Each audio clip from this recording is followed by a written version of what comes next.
In modern biology, DNA is often described as the central authority of life. It is portrayed as a blueprint that issues instructions, while the cell functions as a factory executing those orders. Replication, in this view, is a largely internal and self-contained process, disturbed only when something goes wrong. But this explanation leaves a crucial question unanswered. Why do cells replicate differently in different bodies, even when genetic material appears similar?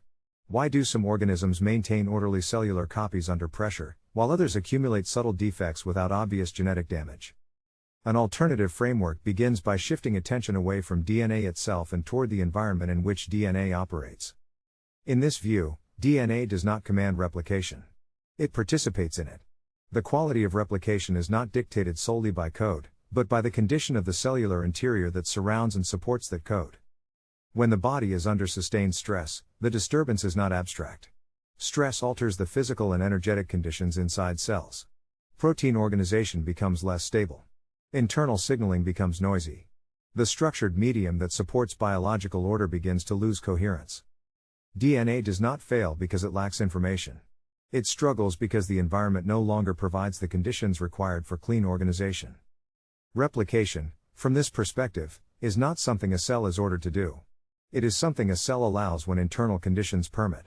In a stable environment, cells delay division until coherence is sufficient. In a stressed environment, cells divide under constraint, prioritizing survival over quality.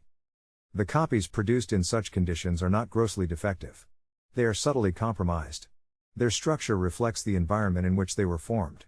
Over time, these small compromises accumulate, expressing themselves as reduced resilience, accelerated wear, and loss of adaptive capacity.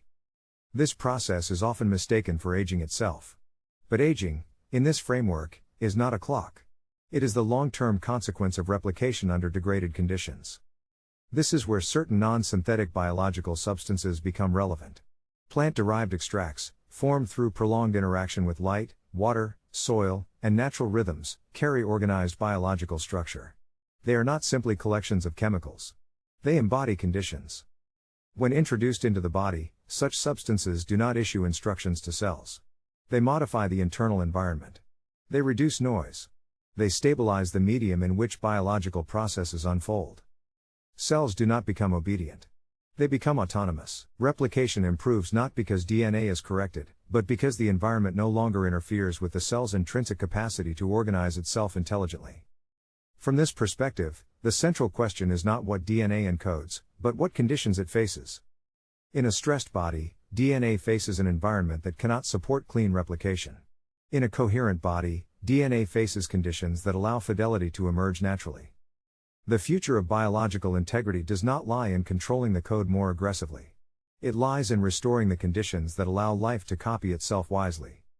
And until those conditions are addressed, no amount of instruction can compensate for an environment that no longer knows how to sustain order at the most fundamental level of living systems.